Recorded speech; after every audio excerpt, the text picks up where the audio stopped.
Simon Cafferty for Split Decision MMA UK, still here at Fight Star Championship 4. The main event's just taken place, and I'm here with the new British Middleweight champion, Mr. Avi Jack. Sounds good. I was just about to say, how does that sound? Sounds brilliant, mate. You know, really happy to finally get a win.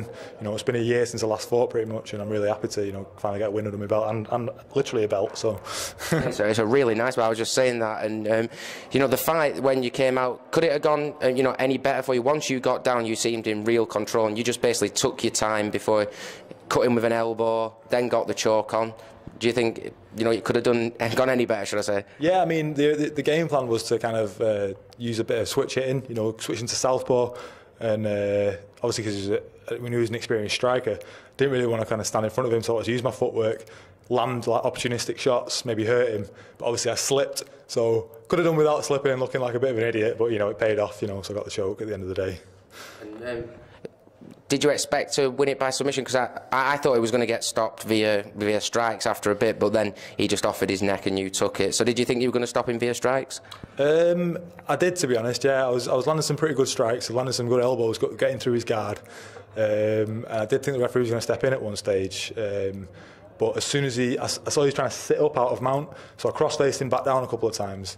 And then the last time he did it, I thought his neck's there. It was nearing the end of the round. I might as well go for it, and it paid off. And like you said, it's been a year. It was ECC last time you fought, and I spoke to you before the fight, and building up for like a year out. Is that more frustrating waiting to come back in, or is it better for you because obviously you're in the gym every day and learning more? I definitely think it's better because I've learned a lot. I've developed as a fighter. I mean, I think I'm 10 times the fighter I was when I fought last at ECC. I've also added certain things to my repertoire, obviously switching and stuff like that, and I just feel 100% more confident when I get in there. Like my last fight, I just didn't feel myself. Now I feel back to the old me, so it really has paid off having this break. And that's one thing that I always think that people don't realise with sport is the psychology, the mental side is just as important as being in shape, because you could be, I don't know, GSP, but if you don't have a mental game and you're going to collapse. Is that something you work on? How do you work on it, should I say? Yeah. A lot of people, it's a cliche that the mental game is the biggest part of it, and it is true.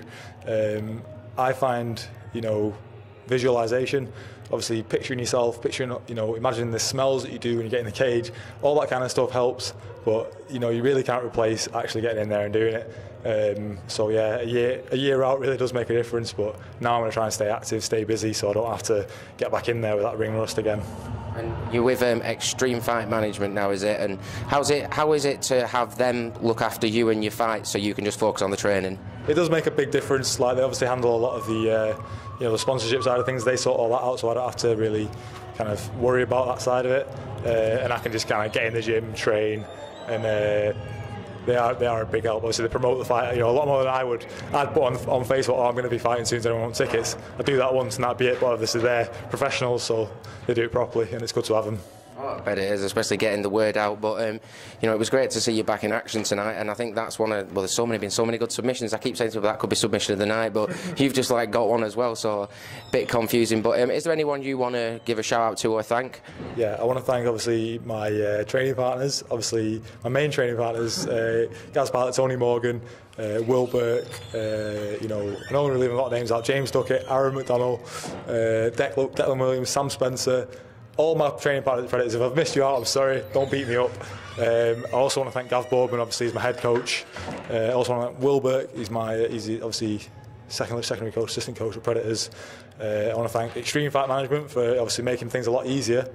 I want to thank my sponsors, Band Fightwear, and obviously DCS Primal Nutrition for sorting me out all my supplements and making this fight camp a lot easier.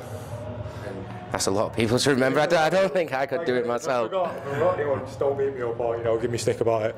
In fact, do beat me up, whatever. I bet they push you to your limits every day. They might just leave an extra one in and go, where was my name? Great finish, great to see you back, and thanks so much for doing an interview before the fight, and thanks for this one now, and enjoy celebrating it. Thank you for having me on and promoting the fight. It really does make a difference. And thanks, take care. Thanks for having me on. Thank you. Cheers.